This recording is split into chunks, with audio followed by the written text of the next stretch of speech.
السلام عليكم ورحمة الله وبركاته. أعوذ بالله من الشيطان الرجيم. بسم الله الرحمن الرحيم. الحمد لله رب العالمين. وصلى الله وسلم على سيد المرسلين وعلى آله وصحبه أجمعين. ബഹുമാനമുള്ള പണ്ഡിതന്മാരെ, സഹോദരന്മാരെ, അല്ലാഹു സുബ്ഹാനഹു വ തആല നമ്മുടെ ഏവനുകൂലമാവട്ടെ. ബഹുമാനപ്പെട്ട നബി സല്ലല്ലാഹു അലൈഹി വസല്ലം തങ്ങളുടെ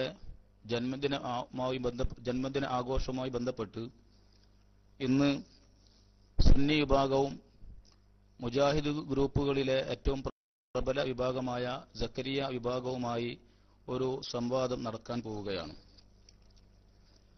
ബഹുമാനപ്പെട്ട നബി സല്ലല്ലാഹു അലൈഹി വസല്ലം തങ്ങളുടെ ഈ ജന്മദിനം ആഘോഷവുമായി ബന്ധപ്പെട്ടുകൊണ്ട് ഇരു വിഭാഗവും അല്ലെങ്കിൽ ഈ സംവാദവുമായി ബന്ധപ്പെട്ട് ഇരു വിഭാഗവും എഴുതിയിട്ടുള്ള അവരവരുടെ വാദം നാം ഇവിടെ കേട്ടു, എഴുതി പേസ്റ്റ് ചെയ്തിട്ടുമുണ്ട്. ഏതായാലും ഇന്ന് കേരളത്തിൽ വളരെയേറെ തർക്കിക്കപ്പെടുന്ന ഒരു വിഷയമാണ് ജന്മദിനമാഘോഷം എന്നത്. വാസ്തവത്തിൽ മുസ്ലിം ഉമ്മത്തിന്റെ മൊത്തമുള്ള വിശ്വാസ ആചാരങ്ങളിൽ പലതിനു നേരെയും കൊടുവാൾ ഓങ്ങിയും കൊണ്ട് രംഗത്ത് വന്ന മുജാഹിദ് പ്രസ്ഥാനം, ആ പ്രസ്ഥാനം കേരളത്തിൽ വളരെ കാലം പ്രവർത്തിച്ചിട്ടും അന്നൊന്നും ഈ വിഷയത്തിൽ ഒരു തർക്കവും മുസ്ലിംകൾക്കിടയിൽ ഉണ്ടായിരുന്നില്ല. മാത്രമല്ല, ആ വിഭാഗത്തിന്റെ സ്ഥാപകന്മാരും പ്രമുഖന്മാരുമായി അറിയപ്പെട്ടവരൊക്കെയും എന്നല്ല ആവേശം അതിരുകടക്കുമ്പോൾ ചിലരെങ്കിലും ഇമാമുകൾ എന്നുപോലും പരിചയപ്പെടുത്താറുള്ള മൗലവിമാർ ഒക്കെയും ഈ മൗലിദാഘോഷത്തെ അനുകൂലിച്ചവരും അതിനുവേണ്ടി പ്രസംഗിച്ചവരും എഴുതിയവരും സമൂഹത്തെ അതിന് പ്രോത്സാഹിപ്പിച്ചവരുമായിരുന്നു എന്ന് അവരുടെ തന്നെ ആദ്യകാല മാസികകളായ അൽ മുർഷിദ് പോലെയുള്ളവ പരിശോധിച്ചാൽ വളരെ വ്യക്തമായി നമുക്ക് കാണാൻ കഴിയും. എന്നാൽ ഈ അടുത്ത കാലത്തായി അതിലും തർക്കിക്കാൻ തുടങ്ങിയപ്പോൾ ഇത്തരം സംവാദങ്ങൾ അനിവാര്യമായി വരികയാണ്. വാസ്തവത്തിൽ ഈ വിഷയത്തിൽ തർക്കിക്കപ്പെടേണ്ടതായി വല്ലതും ഉണ്ടോ എന്ന് നമുക്ക് ഒന്ന് പരിശോധിക്കാം. വളരെ ചുരുങ്ങിയ സമയം കൊണ്ട് 20 മിനിറ്റ് കൊണ്ട് പരമാവധി വിഷയങ്ങൾ ഉൾക്കൊള്ളിച്ചു സംസാരിക്കാനാണ് ഞാൻ ഉദ്ദേശിക്കുന്നത്. ബഹുമാനപ്പെട്ട നബി സല്ലല്ലാഹു അലൈഹി വസല്ലം തങ്ങളുടെ ജന്മദിനം ആഘോഷം അല്ലെങ്കിൽ മൗലിദാഘോഷം, മീലാദ് ഫസ്റ്റ് എന്നിങ്ങനെ വ്യത്യസ്ത പേരുകൾ നാം നൽകിയാലും അതിലൊക്കെയും നാം സാധാരണ നടത്തിവരാറുള്ളത് നബി സല്ലല്ലാഹു അലൈഹി വസല്ലം തങ്ങളാകുന്ന നിഅമത്ത് അല്ലാഹു നമുക്ക് നൽകിയതിന്റെ പേരിൽ അത് വലിയൊരു നിഅമത്താണ്. നബി സല്ലല്ലാഹു അലൈഹി വസല്ലം തങ്ങൾ എന്ന് പറയുന്നതും അവിടുത്തെ റിസാലത്ത് ലഭിച്ചു, നാം അവരെ കൊണ്ട് വിശ്വസിക്കുന്നവരും അവിടുത്തെ അനുയായികളുമായി മാറി എന്നതൊക്കെ നമ്മെ സംബന്ധിച്ചിടത്തോളം വലിയ നിഅമത്താണ്. അത് നിഅമത്താണ്, അനുഗ്രഹമാണെന്ന് തിരിച്ചറിയുന്നവരൊക്കെയും അതിൽ ഏറെ സന്തോഷിക്കുന്നവരുമായിരിക്കും. സ്വാഭാവികമാണത്. എന്നാൽ പ്രകൃതിപരമായ സഹജമായ ഒരു പ്രേരണ കൊണ്ട് മാത്രമല്ല നമ്മൾ അതിൽ സന്തോഷിക്കുന്നത്. മറിച്ച് ബഹുമാനപ്പെട്ട നബി സല്ലല്ലാഹു അലൈഹി വസല്ലം തങ്ങളെ കൊണ്ട് സന്തോഷിക്കാൻ പരിശുദ്ധ ഖുർആൻ തന്നെ നമ്മെ പഠിപ്പിച്ചിട്ടുണ്ട്.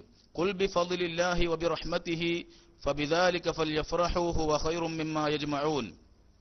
അല്ലാഹു സുബ്ഹാനഹു വ തആല പരിശുദ്ധ ഖുർആനിൽ പറയുന്നു, നബിയെ അങ്ങ് പറയുക, അല്ലാഹുവിന്റെ ഫദ്ല് കൊണ്ടും അവന്റെ റഹ്മത്ത് കൊണ്ടും അവകളെ കൊണ്ടാണ് ജനങ്ങൾ സന്തോഷിക്കേണ്ടത്.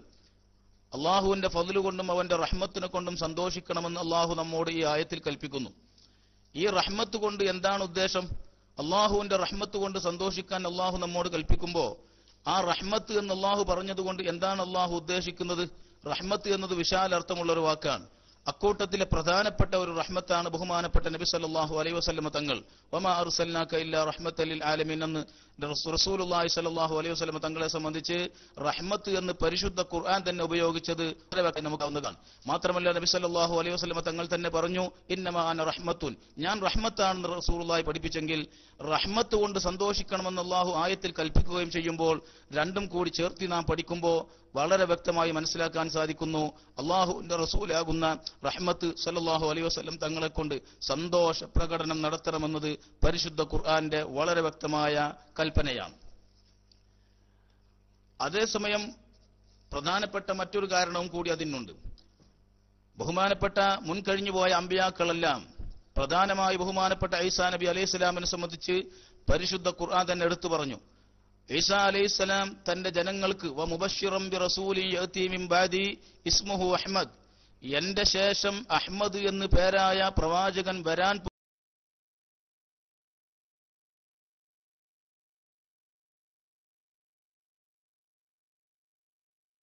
പോകുന്നു. ആ വാർത്ത സന്തോഷിക്കാനുള്ള ആ വാർത്ത കേട്ടുകൊണ്ട് നിങ്ങൾ സന്തോഷിച്ചു കൊള്ളുക. ആ വാർത്ത സന്തോഷിക്കാനുള്ള വാർത്തയാണ്, അത് കേട്ട് നിങ്ങൾ സന്തോഷിച്ചു കൊള്ളുക എന്ന് ബഹുമാനപ്പെട്ട ഈസാ നബി അലൈഹിസ്സലാം അവിടെ തങ്ങൾ പറയുകയുണ്ടായി. നബി സല്ലല്ലാഹു അലൈഹി വസല്ലം തങ്ങൾ തന്നെ പറഞ്ഞു, വബുശ്റാ അഖി ഈസാ അലൈഹിസ്സലാം മുൻപ് നൽകിയ സന്തോഷ വാർത്തയാണ് ഞാൻ എന്ന് റസൂലുള്ളാഹി തന്നെ പറയുകയും ചെയ്തു. അഥവാ മുൻപ് കഴിഞ്ഞുപോയ പ്രവാചകന്മാർക്കും അവരുടെ സമൂഹത്തിനും നൂറ്റാണ്ടിന് ശേഷം റസൂലുള്ളാഹി സ്വല്ലല്ലാഹു അലൈഹി വസല്ലം തങ്ങൾ വരാൻ പോകുന്നു, ജനിക്കാൻ പോകുന്നു എന്ന വാർത്ത പോലും മുൻപ് കഴിഞ്ഞുപോയ സമൂഹത്തിന് ഒന്നടങ്കം സന്തോഷിക്കാനുള്ള വാർത്തയാണെങ്കിൽ, സന്തോഷം പ്രകടിപ്പിക്കാനുള്ള ആ വാർത്ത കേട്ടിട്ട് സന്തോഷം പ്രകടിപ്പിക്കാൻ അള്ളാഹു അവരോട് കൽപ്പിച്ചെങ്കിൽ, അവരുടെ പ്രവാചകന്മാർ അവരോട് പഠിപ്പിച്ചെങ്കിൽ, ഈ ഉമ്മത്തിന് നബി സല്ലല്ലാഹു അലൈഹി വസല്ലമ തങ്ങൾ ജനിച്ചതിന്റെ പേരിൽ സന്തോഷം പ്രകടിപ്പിക്കാൻ പാടില്ല എന്ന് പറയുന്നത് വിവരക്കേട് എന്നാണ് അല്പമായ ഭാഷയിൽ നാം പറഞ്ഞാൽ അതിനെ സംബന്ധിച്ച് നമുക്ക് പറയാനുള്ളത്. ഏതായാലും പരിശുദ്ധ ഖുർആൻ അക്കാര്യം നമ്മോട് വളരെ വ്യക്തമായി പഠിപ്പിക്കുകയാണ്. മാത്രമല്ല, ഈ സന്തോഷം പ്രകടിപ്പിക്കുക എന്ന് പറഞ്ഞാൽ നാം അതുകൊണ്ട് ഉദ്ദേശിക്കുന്നതും സാധാരണയിൽ മുസ്ലിംകൾ സന്തോഷ പ്രകടനത്തിലൂടെ മൗലിദാഘോഷത്തിലൂടെ ചെയ്തു വരുന്ന കാര്യങ്ങളും വളരെ പ്രധാനപ്പെട്ട ചില കാര്യങ്ങൾ മാത്രം സമയത്തിന്റെ പരിമിതി കാരണം ഞാൻ ഉണർത്തുകയാണ്. അതിലേതെങ്കിലും ഒന്ന് അനാചാരമായോ അല്ലെങ്കിൽ തള്ളപ്പെടേണ്ടതോ ബിദ്അത്തോ ശിർക്കോ ആയി ചൂണ്ടിക്കാണിക്കാൻ സാധിക്കുമെങ്കിൽ അതാണ് നമുക്ക് ഇന്ന് സംവാദത്തിൽ കാണേണ്ടത്. യഥാർത്ഥത്തിൽ മൗലിദാഘോഷമെന്ന പേര് പറയുമ്പോൾ അല്ലെങ്കിൽ മറ്റേതെങ്കിലും പേരുകൾ നാം നൽകുമ്പോൾ അതിലൂടെ നാം പ്രവർത്തിച്ചു വരുന്ന കാര്യങ്ങൾ ഏതൊക്കെയാണെന്ന് കൃത്യമായി നമുക്കൊന്ന് പരിശോധിക്കാം. പ്രധാനമായി നാം ചെയ്തു വരുന്നത് നബി സല്ലല്ലാഹു അലൈഹി വസല്ലം തങ്ങളുടെ മദ്ഹുകളും പ്രകീർത്തനങ്ങളും മഹത്വങ്ങളും നാം പാടുന്നു, പറയുന്നു, പ്രസംഗിക്കുന്നു, പഠിക്കുകയും പഠിപ്പിക്കുകയും ചെയ്യുന്നു. ഇത് വാസ്തവത്തിൽ പരിശുദ്ധ ദീനുൽ ഇസ്ലാമിലെ അടിസ്ഥാനപരമായി സ്ഥിരപ്പെട്ട ഒരു വിഷയമാണ്. അള്ളാഹുവിന്റെ റസൂലിന്റെ മദ്ഹ് പറയണമെന്നത് പരിശുദ്ധ ഖുർആനിന്റെ കൽപ്പനയാണ്. വഅമ്മാ ബിനിഅമത്തി റബ്ബിക ഫഹദ്ദിസ്, പ്രവാചകത്വത്തിലൂടെ ലഭിച്ചിട്ടുള്ള സർവ്വ അനുഗ്രഹങ്ങളെ സംബന്ധിച്ചും പറയണം. റസൂലുള്ളാഹി സ്വല്ലല്ലാഹു അലൈഹി വസല്ലം തങ്ങളുടെ പ്രവാചകത്വത്തെ സംബന്ധിച്ച്, നബുവത്തിനെ സംബന്ധിച്ച്, പ്രവാചകൻ എന്ന നിലയിലുള്ള എല്ലാ മഹത്വങ്ങളും ഗുണങ്ങളും പറയണമെന്നാണ് അള്ളാഹു ഈ ആയത്തിലൂടെ കൽപ്പിക്കുന്നത്. അത് അള്ളാഹുവിന്റെ കൽപ്പനയാണ്. ഈ കൽപ്പന ബഹുമാനപ്പെട്ട നബി സല്ലല്ലാഹു അലൈഹി വസല്ലം തങ്ങൾ വളരെ ഭംഗിയായി നിർവഹിച്ചു. അവിടുത്തെ മഹത്വങ്ങൾ സഹാബത്തിനെ പറഞ്ഞു പഠിപ്പിക്കാറുണ്ടെന്ന് ഹദീസിന്റെ കിതാബുകൾ പരിശോധിക്കുമ്പോൾ കാണാൻ കഴിയുന്നു. മാത്രമല്ല, സഹാബത്തിനെ കൊണ്ട് പ്രവർത്തിപ്പിക്കുകയും ചെയ്തു. ബഹുമാനപ്പെട്ട ഹസ്ബുൻ പള്ളിയിൽ അള്ളാഹുവിന്റെ റസൂൽ സ്റ്റേജ് കൊടുക്കും, മെമ്പർ നൽകുമായിരുന്നു. ആ യഖൂമു അലൈഹി ഖായിമ, ഹസ്സാൻ ഇബ്നു സാബിത്ത് അതിന്റെ മുകളിൽ കയറി നിന്നുകൊണ്ട് യുനാഫിഹു ഔ യുഫാഖിറു അൻ റസൂലില്ല, അല്ലാഹുവിന്റെ റസൂലിന്റെ ഫഖർ പറഞ്ഞുകൊണ്ട്, അഭിമാനം പറഞ്ഞുകൊണ്ട് പാട്ട് പാടുകയും അല്ലാഹുവിന്റെ റസൂലും സഹാബത്തും കേട്ടിരിക്കുന്നു. എന്നല്ല, അല്ലാഹുവിന്റെ റസൂല് ബഹുമാനപ്പെട്ട ഹസ്സാൻ ഇബ്നു സാബിത്തിന് വേണ്ടി ദുആ ചെയ്യുക പോലും ചെയ്യുന്നു. അല്ലാഹുമ്മ അയ്യിദ് ഹസ്സാന ബിറൂഹിൽ ഖുദ്സി മാ നാഫഹ ഔ ഫാഖിറ അൻ റസൂലില്ല, അല്ലാഹുവിന്റെ റസൂലിന്റെ ഫഖർ പറഞ്ഞുകൊണ്ട് ഹസ്സാൻ ഇബ്നു സാബിത്ത് പാട്ട് പാടുമ്പോഴൊക്കെ ഹസ്സാൻ ഇബ്നു സാബിത്തിന് പരിശുദ്ധാത്മാവിന്റെ അഥവാ ജിബ്രീൽ അലൈഹിസ്സലാമിന്റെ സഹായം നൽകണേ എന്ന് അള്ളാഹുവിന്റെ റസൂൽ ദുആ ചെയ്യുന്നു. ധാരാളം ഹദീസിന്റെ കിതാബുകളിൽ സ്ഥിരപ്പെടുന്നു. ബുഖാരിയിലും മുസ്ലിമും ഒക്കെ ഇതിന്റെ വ്യത്യസ്തങ്ങളായ റിപ്പോർട്ടുകൾ കാണുന്നു. എന്നാൽ ബഹുമാനപ്പെട്ട ഇമാം മുസ്ലിം ഹസ്സാൻ ഇബ്നു സാബിത്തിന്റെ വരികൾ തന്നെ എടുത്ത് ഉദ്ധരിക്കുന്നുണ്ട്. ഹജൗത മുഹമ്മദൻ ഫഅജബ്തു അൻഹു വഇൻദല്ലാഹി ഫീ ദാക്കൽ ജസാഉ, റസൂലുള്ളാഹിയുടെ മദ്ഹുകൾ പ്രകീർത്തനങ്ങൾ പാടി പറഞ്ഞാൽ അള്ളാഹുവിന്റെ പക്കൽ പ്രതിഫലം ലഭിക്കുന്ന പുണ്യകർമ്മമാണെന്ന് ബഹുമാനപ്പെട്ട ഹസ്സാൻ ബിൻ സാബിത്ത് പാടിയ വരികൾ ഇമാം മുസ്ലിം തന്നെ റിപ്പോർട്ട് ചെയ്തത് കാണാൻ കഴിയുമ്പോൾ അള്ളാഹുവിന്റെ റസൂലിന്റെ മദ്ഹുകൾ പറയുക എന്നത് നമ്മെ പരിശുദ്ധ ഖുർആൻ നമ്മോട് കൽപ്പിച്ച കാര്യമാണ്. അള്ളാഹുവിന്റെ റസൂലിൽ പ്രവർത്തിച്ചതും സഹാബത്തിനെ കൊണ്ട് പ്രവർത്തിപ്പിച്ചതുമാണ്. മാത്രമല്ല, അള്ളാഹുവിന്റെ റസൂലിന്റെ വഫാത്തിന്റെ ശേഷവും മഹാന്മാരായ സ്വഹാബത്ത് ഈ കാര്യങ്ങൾ വളരെ ഭംഗിയായി നിർവഹിച്ചു. ഇന്ന് നാം ചെയ്തു വരാറുള്ളത് പോലെ പള്ളിയിൽ ഒരുമിച്ചു കൂടിയിരുന്ന് മൗലിദോതുന്ന, അള്ളാഹുവിന്റെ റസൂലിന്റെ മദ്ഹുകളും മൗലിദുകളും നടത്തുന്ന, മദ്ഹുകൾ പറയുന്ന ആ ഹൽക്കകൾ, സദസ്സുകൾ പോലും സഹാബത്ത് നിലനിർത്തിയെന്നത് ബുഖാരിയും മുസ്ലിമും പരിശോധിച്ചാൽ കാണാൻ കഴിയുന്നതാണ്. ബഹുമാനപ്പെട്ട ഉമർ ഇബ്നു ഖത്താബ് റളിയല്ലാഹു അൻഹു ഒരിക്കൽ പള്ളിയിലേക്ക് കയറി വരുന്നു. ഹസ്സാൻ ഇബ്നു സാബിത്ത് റളിയല്ലാഹു അൻഹു ആ പള്ളിയിൽ ഇരുന്നു കൊണ്ട് റസൂലുള്ളാഹിയുടെ മദ്ഹുകൾ അങ്ങനെ പാടി പറഞ്ഞുകൊണ്ടിരിക്കുന്നു. ഇമാം മുസ്ലിമിന്റെ റിപ്പോർട്ടിൽ ഫീ ഹൽഖത്തിൻ ഫീഹിം അബൂ ഹുറൈറ റളിയല്ലാഹു അൻഹു പങ്കെടുത്തിട്ടുള്ള ഒരു സദസ്സായിരുന്നു അത്. വിശിഷ്ടാതിഥികളൊക്കെ പങ്കെടുത്ത ഒരു പ്രത്യേക സദസ്സ് റസൂലുള്ളാഹിയുടെ മദ്ഹ് പറയാൻ വേണ്ടി മസ്ജിദിൽ ഉണ്ടായിരുന്നു. ബഹുമാനപ്പെട്ട ഉമർ ഇബ്നു ഖത്താബ് റളിയല്ലാഹു അൻഹുവിനെ കണ്ടപ്പോൾ ബഹുമാനപ്പെട്ട ഹസ്സാൻ ബിൻ സാബിത്ത് പറഞ്ഞു, റസൂലുള്ളാഹി ഈ പള്ളിയിൽ ഉണ്ടായിരിക്കുമ്പോൾ ഞാൻ ഈ പാട്ടുകളൊക്കെ പാടിയിട്ടുണ്ട്, എനിക്ക് വേണ്ടി റസൂലുള്ളാഹി ദുആ ചെയ്തിട്ടുണ്ട്. ബഹുമാനപ്പെട്ട അബൂ ഹുറൈറ റളിയല്ലാഹു അൻഹു അത് ശരിവെക്കുകയും ചെയ്ത സംഭവം ഇമാം മുസ്ലിമും അതുപോലെ ഇമാം ബുഖാരിയും ഒക്കെ റിപ്പോർട്ട് ചെയ്ത് കാണാൻ പറ്റും. അപ്പൊ മൊത്തത്തിൽ അള്ളാഹുവിന്റെ റസൂലിന്റെ മദ്ഹുകൾ പറയുക എന്നത് ആധികാരികമായി സ്ഥിരപ്പെട്ട കാര്യമാണ്. അതുപോലെ തന്നെ പ്രധാനപ്പെട്ട മറ്റൊരു വിഷയമാണ് അള്ളാഹുവിന്റെ റസൂലിന്റെ പേരിൽ അവിടത്തോടുള്ള സ്നേഹം പ്രകടിപ്പിച്ചുകൊണ്ട് ഭക്ഷണദാനങ്ങളും മറ്റ് ദാനധർമ്മങ്ങളും ചെയ്യുക എന്നത്. ഇതും നബി സല്ലല്ലാഹു അലൈഹി വസല്ലം തങ്ങൾ കാണിച്ചു തന്ന മാതൃകയാണ്. മഹദി ആയിഷ ഖദീജ റളിയല്ലാഹു അൻഹയെ സംബന്ധിച്ച് റസൂലുള്ള ധാരാളം പറയുമായിരുന്നു. ബഹുമാനപ്പെട്ട ആയിഷ റളിയല്ലാഹു അൻഹ ഒരിക്കൽ അതിനെ സംബന്ധിച്ച് ചോദിച്ചപ്പോ അവിടുന്ന് മറുപടി പറഞ്ഞത്, ഇന്നി റുസിഖ്തു ഹുബ്ബഹ, ആ ഖദീജയോടുള്ള മഹബ്ബത്തുള്ളത് കൊണ്ടാണ് ഞാൻ ഇതൊക്കെ ചെയ്യുന്നത്. റസൂലുള്ളാഹി ഖദീജ ബീവിയുടെ മദ്ഹുകളും പ്രകീർത്തനങ്ങളും ധാരാളം പറഞ്ഞുകൊണ്ടിരിക്കുന്നു. മാത്രമല്ല ഖദീജ ബീവിയുടെ സ്നേഹിതകളിലേക്ക് ആടിനെ കൊണ്ട് ഭക്ഷണദാനം നടത്തുന്നു. ഇതിനെ സംബന്ധിച്ച് റസൂലുള്ളാഹി പറഞ്ഞത് ഇന്നി റുസിഖ്തു ഹുബ്ബഹ, സ്നേഹം പ്രകടിപ്പിക്കാൻ വേണ്ടിയാണ്. അഥവാ മഹത്തുക്കളോട് സ്നേഹം പ്രകടിപ്പിക്കാൻ നാം അവരുടെ പ്രകീർത്തനങ്ങളും മദ്ഹുകളും പറയുന്നത്, അവരെ സ്നേഹിക്കുന്ന ആളുകൾക്ക് ദാനധർമ്മങ്ങൾ ചെയ്യുന്നത് അള്ളാഹുവിന്റെ റസൂൽ പ്രവർത്തിച്ച് നമ്മെ പഠിപ്പിച്ച് കാണിച്ചു തന്ന കാര്യമാണ്. അത് തീറ്റക്കൊതിയന്മാർ അല്ലെങ്കിൽ അതുപോലെയുള്ള ആളുകൾ സ്നേഹം പ്രകടിപ്പിക്കാൻ സ്വീകരിക്കുന്ന കുറുക്ക് വഴികൾ എന്ന് അതിനെ സംബന്ധിച്ച് പരിഹസിക്കുന്നവർ വാസ്തവത്തിൽ ആരോടാണ് കൊഞ്ഞനം കുത്തുന്നത് എന്ന് അവിടെ ആലോചിക്കുന്നത് എല്ലാവർക്കും നന്നായിരിക്കും എന്ന് മാത്രമാണ് ഞാൻ അതിനെ സംബന്ധിച്ച് വളരെ മിതമായ ഭാഷയിൽ പറയുന്നത്.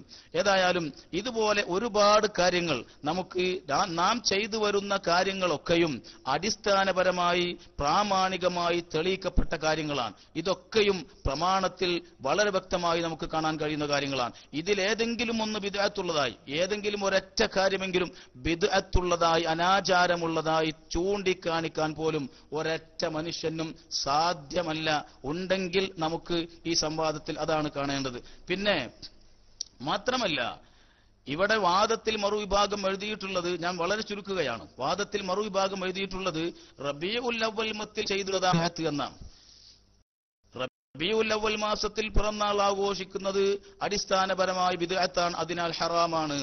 അപ്പൊ റബീഉൽ അവ്വൽ മാസം പിറക്കുന്നതിന്റെ തൊട്ട് മുമ്പ് വരെ ഈ പറയപ്പെട്ട കാര്യങ്ങൾ തന്നെ റബീഉൽ അവ്വലിൽ നാം ചെയ്തു വരുന്ന ഇതേ കാര്യങ്ങൾ ഇതേ രൂപത്തിൽ റബീഉൽ അവ്വൽ മാസം പിറക്കുന്നതിന്റെ തൊട്ട് മുൻപ് വരെ ചെയ്താൽ ബിദ്അത്താണെന്ന് മറുവിഭാഗത്തിന് വാദമില്ല എന്ന് ചുരുക്കം. മൗലിദാഘോഷം നടത്തുന്നത്, മൗലിദ് ഓതുന്നതിലൊന്നും യാതൊരു തെറ്റുമില്ല. മൗലിദിന്റെ സദസ്സുകളെ ബിദ്അത്ത് ആരോപിക്കുന്നത് ശരിയല്ല എന്നാണ് അവർ പറയുന്നത്.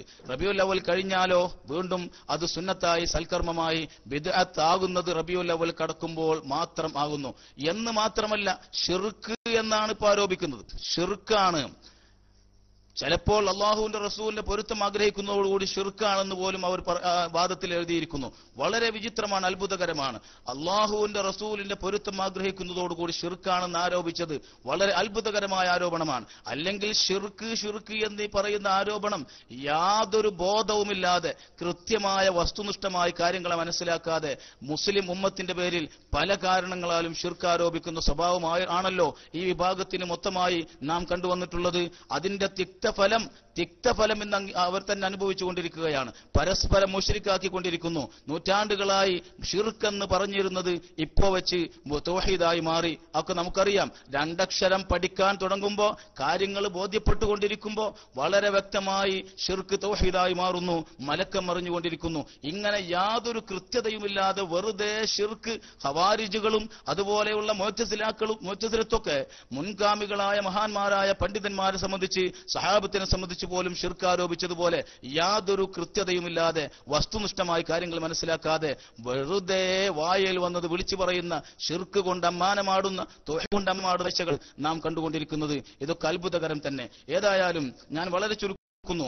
മാത്രം ഈ ഭാഗം പറയുന്നു ബിദ്അത്താണെന്ന് പറയുന്നു. മൊത്തത്തിൽ നമുക്ക് പറയാനുള്ളത് ബിദ്അത്ത് എന്ന വിഷയത്തിൽ ഷിർക്ക് പോലെ തന്നെ ഈ വിഭാഗം മനസ്സിലാക്കി വെച്ചിട്ടുള്ള കാര്യങ്ങളൊക്കെ അടിമുടി അബദ്ധമാണ്.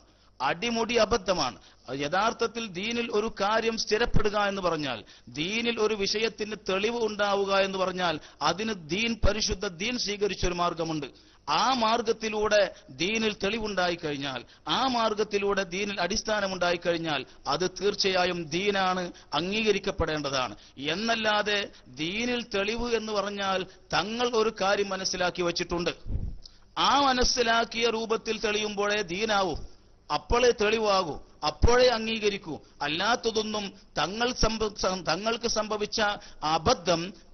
സംഭവിച്ച അബദ്ധം അതിൽ നിന്നുകൊണ്ട് മാത്രമേ കാര്യങ്ങളെ മനസ്സിലാക്കൂ എന്ന പിടിവാശി വാസ്തവത്തിൽ കുട്ടികൾ കാണിക്കുന്ന പിടിവാശി പോലെ, എനിക്ക് ആ കുപ്പായം തന്നെ വേണം എങ്കിലേ ഞാൻ കുപ്പായം ഇടൂ എന്ന് കുട്ടികൾ പറയുന്നത് പോലെയുള്ള പരിശുദ്ധ സുന്നുണ്ട് അള്ളാഹുവിന്റെ ദീന് കൊണ്ട് കുട്ടിക്കളി നടത്തുകയാണ്. അതുകൊണ്ട് വാസ്തവത്തിൽ ദീനിൽ അടിസ്ഥാനമായി ഒരു കാര്യം തെളിയിക്കപ്പെടുക അല്ലെങ്കിൽ തെളിവുണ്ടാവുക എന്ന് പറഞ്ഞാൽ പരിശുദ്ധ ഖുർആനിൽ അള്ളാഹു പറഞ്ഞു, അൽ യൗമ അക്മൽതു ലക്കും ദീനക്കും വഅത്മംതു അലൈക്കും നിഅമതി വറദീതു ലക്കുമുൽ ഇസ്ലാമ ദീന. ദീനിനെ ഞാൻ നിങ്ങൾക്ക് പൂർത്തീകരിച്ചു തന്നു എന്ന് പറഞ്ഞാൽ എന്താണ് അതിന്റെ അർത്ഥം? ദീനിനെ പൂർത്തീകരിച്ചു തന്നു എന്ന് പറഞ്ഞാൽ എന്താണ്? അടിസ്ഥാനപരമായി ദീനിന്റെ ഉസൂലുകളൊക്കെ നിങ്ങൾക്ക് പൂർത്തീകരിച്ചു തന്നു. അതാണ് അല്ലാഹു പറഞ്ഞത്. ഔ ബിത്തൻസീസി അലാ ഖവായിദിൽ അഖായിദി വതൗഖീഫി അലാ ഉസൂലി ശറാഇ വഖവാനീനിൽ ഇജ്തിഹാദി. അഖീദകളുടെ ഖവായിദുകളെയും അടിസ്ഥാന നിയമങ്ങളെയും ദീനിന്റെ ഉസൂൽ ശരീഅത്തിന്റെ ഉസൂലുകളെയും അതുപോലെ തന്നെ ഇജ്തിഹാദിന്റെ കാനൂനുകളും പൂർത്തീകരിച്ചു തന്നു എന്നാണ് പറഞ്ഞത്. ഇതാണ് പണ്ഡിതന്മാർ അതിനെ സംബന്ധിച്ച് വിശദീകരിച്ച് പറഞ്ഞിട്ടുള്ളത്. അടിസ്ഥാനങ്ങൾ പൂർത്തീകരിക്കപ്പെട്ടു. ദീനിൽ ഇനി പുതുതായ ഒരു അടിസ്ഥാനം കൊണ്ടുവരാൻ പാടില്ല. ഉള്ള അടിസ്ഥാനത്തെ തള്ളിക്കളയാനും പാടില്ല. അതുകൊണ്ട് പൂർത്തീകരിക്കപ്പെട്ട ദീന് മുഴുവനും അംഗീകരിക്കണം. ഉദ്ഖുലൂ ഫിസ്സിൽമി കാഫ. ഉള്ളത് തള്ളിക്കളയാൻ പാടില്ല, ഇല്ലാത്തത് കൂട്ടിച്ചേർക്കാനും പാടില്ല. പൂർത്തീകരിക്കപ്പെട്ട ദീൻ മുഴുവനും അംഗീകരിക്കണമെന്നുകൂടി അള്ളാഹു നമ്മെ പഠിപ്പിച്ചിട്ടുണ്ട്. ഉദ്ഖുലൂ ഫിസ്സിൽമി കാഫ. പൂർത്തീകരിക്കപ്പെട്ട ദീൻ മുഴുവനും അംഗീകരിക്കലാണ്. അതുകൊണ്ട് ദീനിൽ അടിസ്ഥാനം എന്ന് പറഞ്ഞാൽ പരിശുദ്ധ ദീൻ സ്വീകരിച്ച അള്ളാഹു പഠിപ്പിച്ച ദീനിന്റേതായ ഒരു മാർഗമുണ്ട്. ആ മാർഗത്തിലൂടെ ഒരു കാര്യം അടിസ്ഥാനപരമായി സ്ഥിരപ്പെട്ടു കഴിഞ്ഞാൽ അത് അംഗീകരിക്കലാണ് മുഅ്മിനിന്റെ ബാധ്യത. ഞാൻ ഉദ്ദേശിക്കുന്ന രൂപത്തിലൂടെ സ്ഥിരപ്പെടണം, അപ്പോഴേ ഞാൻ അംഗീകരിക്കൂ എന്ന് പറയുന്നത് വാസ്തവത്തിൽ ദീൻ അംഗീകരിക്കലല്ല. ഇത് തന്നെയാണ് ബഹുമാനപ്പെട്ട നബി സല്ലല്ലാഹു അലൈഹി വസല്ലം തങ്ങളും കുല്ലു ബിദ്അത്തിൻ ദലാല, എല്ലാ ബിദ്അത്തും ദലാലത്താണെന്ന് പറഞ്ഞത് എന്താണ്? വാസ്തവത്തിൽ അല്ലാഹുവിന്റെ റസൂൽ തന്നെ വളരെ വ്യക്തമായത് പഠിപ്പിച്ചിട്ടുണ്ട്. ഹദീസുകളും ആയത്തുകളും പരിഭാഷകളെ മാത്രം അവലംബമാക്കി പഠിച്ചാൽ അബദ്ധങ്ങൾ മാത്രമേ പിണയൂ. അതല്ല യഥാർത്ഥത്തിൽ ചെയ്യേണ്ടത്. അത് പഠിക്കേണ്ടുന്ന മാർഗത്തിലൂടെ പഠിക്കണം. അതറിയുന്ന പണ്ഡിതന്മാരുടെ മുന്നിലിരുന്ന് ഓടിപ്പഠിക്കണം. അപ്പോഴേ അതൊക്കെ അറിയൂ. മഹാനായ നബി സല്ലല്ലാഹു അലൈഹി വസല്ലം തങ്ങൾ പറഞ്ഞു, കുല്ലു മുഹ്ദസത്തിൻ ബിദ്അ, കുല്ലു മുഹ്ദസത്തിൻ ബിദ്അ. എല്ലാ മുഹ്ദസത്തുകളും ബിദ്അത്തുകളാണ്. അതുപോലെ തന്നെ ഈ നേരത്തെ പറഞ്ഞ ഒരു കാര്യം കൂടി ഇതിലേക്ക് സൂചിപ്പിക്കുകയാണ്. ഈ പറയപ്പെട്ട ആയത്തുകൾ അള്ളാഹുവിന്റെ റസൂലിന്റെ മദ്ഹ് പറയണമെന്ന് അള്ളാഹു പറഞ്ഞു, റസൂലിനെ കൊണ്ട് സന്തോഷിക്കണമെന്ന് അള്ളാഹു പറഞ്ഞു. ഇതൊക്കെ റബീഉൽ അവ്വലിൽ മാത്രം ബിദ്അത്ത് എന്ന് പറയുന്ന ആളുകൾ ഈ ആയത്തുകളൊക്കെ റബീഉൽ അവ്വലിന്റെ മാസപ്പിറവി ഇങ്ങോട്ട് വരുന്നത് വരെ ഈ ആയത്തുകളൊക്കെ കാര്യക്ഷമമാണ്. റബീഉൽ അവ്വലിന്റെ മാസപ്പിറവി ഇങ്ങോട്ട് പിറക്കുന്നതോടുകൂടി ഇതെല്ലാം നിർവീര്യമായി പോയി. അതൊക്കെ നിർവീര്യമായി പോയി. ഒരു മാസക്കാലഘട്ടം ഈ കൽപ്പനകൾക്കും ദീനിന്റെ ഈ നിർദ്ദേശങ്ങൾക്കൊന്നും യാതൊരു നിലവാരവുമില്ല. അത് താൽക്കാലികമായി നിർത്തിവച്ചിരിക്കുന്നു. റബീഉൽ അവ്വലിന്റെ മാസപ്പിറവി അവസാനിക്കണം, എന്നാൽ വീണ്ടും അത് പ്രവർത്തനക്ഷമതമാകുന്നതാണ് എന്നൊക്കെയാണല്ലോ ഈ പറയുന്നതിന്റെ രത്ന ചുരുക്കം. വിഡ്ഢിത്തമെന്നല്ലാതെ എന്താണ് അതിനെ സംബന്ധിച്ച് പറയാനുള്ളത്? ആധികാരികമായി ആത്മാർത്ഥമായി കാര്യങ്ങളെ പഠിക്കണം. അതുകൊണ്ട് ബഹുമാനപ്പെട്ട നബി സല്ലല്ലാഹു അലൈഹി വസല്ലം തങ്ങൾ കുല്ലു മുഹ്ദസത്തിൻ ബിദ്അ, മുഹ്ദസത്തുകളൊക്കെ ബിദ്അത്താണ്, വകുല്ലു ബിദ്അത്തിൻ ദലാല, എല്ലാ ബിദ്അത്തും ദലാലത്താണ്. എന്താണ് ഈ മുഹ്ദസത്ത് എന്ന് പറഞ്ഞാൽ? അത് അല്ലാഹുവിന്റെ റസൂൽ തന്നെ പഠിപ്പിച്ചിട്ടുണ്ട്. നാം അത് ഡിക്ഷണറി നോക്കി നമ്മുടെ ബുദ്ധി കൊണ്ട് മാത്രം അതിനെ തീരുമാനിക്കേണ്ടതില്ല. അല്ലാഹുവിന്റെ റസൂൽ തന്നെ വളരെ വ്യക്തമായി നമ്മെ പഠിപ്പിച്ചു, മൻ അഹ്ദസ ഫീ അംരിനാ ഹാദാ മാ ലൈസ മിൻഹു ഫഹുവ റദ്ദുൻ. ദീനിൽ ഇല്ലാത്തത്, മാ ലൈസ മിൻഹു, അടിസ്ഥാനപരമായി സ്ഥിരപ്പെടാത്ത ഒരു കാര്യം, ഉസൂലിൽ സ്ഥിരപ്പെടാത്ത ഒരു കാര്യം, അതാണ് പൂർത്തീകരിക്കപ്പെട്ട ദീൻ എന്ന് പറഞ്ഞത്. ആ പൂർത്തീകരിക്കപ്പെട്ട ഉസൂലിൽ ഇല്ലാത്ത, അതിൽ ഉൾപ്പെടാത്ത ഒരു കാര്യം, അസ്ൽ ഇല്ലാത്ത ഒരു കാര്യം, അതാണ് മുഹ്ദസത്ത്. മൻ അഹ്ദസ, ഇഹ്ദാസ് ചെയ്താൽ, മുഹ്ദസത്തിനെ കൊണ്ടുവന്നാൽ, അഥവാ മാ ലൈസ മിൻഹു, അസ്ൽ അടിസ്ഥാനം സ്ഥിരപ്പെടാത്ത കാര്യം, ദീനിൽ അടിസ്ഥാനമില്ലാത്ത ഒരു കാര്യത്തെ ഒരാൾ മുഹ്ദസത്തിനെ കൊണ്ടുവന്നാൽ ഫഹുവ റദ്ദുൻ, അത് റദ്ദ് ചെയ്യേണ്ടതാണ്. അത് തന്നെയാണ് കുല്ലു മുഹ്ദസത്തിൻ. ദീനിൽ അടിസ്ഥാനമില്ലാത്ത മുഹ്ദസാത്തുകളൊക്കെ ബിദ്അത്തുൻ, ബിദ്അത്താണ്, അത് തള്ളപ്പെടേണ്ടതാണെന്ന് ബഹുമാനപ്പെട്ട നബി സല്ലല്ലാഹു അലൈഹി വസല്ലം തങ്ങൾ പറഞ്ഞത്. അതുകൊണ്ട് ബിദ്അത്തിനെ സംബന്ധിച്ചും ഷിർക്കിനെ സംബന്ധിച്ചും വളരെ കൃത്യമായി ആധികാരികമായി ആധികാരികമായി ഈ വിഭാഗം പഠിച്ചിരുന്നെങ്കിൽ ഇത്തരം തർക്കങ്ങളൊക്കെ പൂർണ്ണമായും ഒഴിവാക്കാമായിരുന്നു. അത് നമുക്കിപ്പോ ബോധ്യപ്പെടുന്നുണ്ടല്ലോ, അവർക്കും ബോധ്യപ്പെടുന്നു. ഇക്കാലം ഇത്രയും ശിർക്ക് ആരോപിച്ച് നടന്നിരുന്ന കാര്യങ്ങൾ ഒന്നങ്ങോട്ട് പഠിക്കാൻ തുടങ്ങിയപ്പോ കാര്യങ്ങൾ തിരുത്തലുകളുടെ ഘോഷയാത്രയാണ് പിന്നെ നമുക്ക് കാണാൻ കഴിയുന്നത്. ആകെ 8 പൊട്ടി.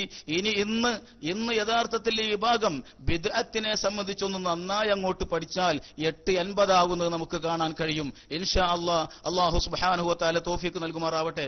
അതുകൊണ്ട് അല്ലാഹുവിന്റെ റസൂലിന്റെ പേരിൽ എന്റെ സമയം കഴിഞ്ഞു എന്നാണ് പറയുന്നത്. അല്ലാഹു സുബ്ഹാനഹു വ തആല നമ്മിൽ നിന്ന് കബൂലാക്കുമാറാവട്ടെ, അല്ലാഹു സ്വീകരിക്കുമാറാവട്ടെ. ആമീൻ. അസ്സലാമു അലൈക്കും വറഹ്മത്തുള്ളാഹി വബറകാതുഹു.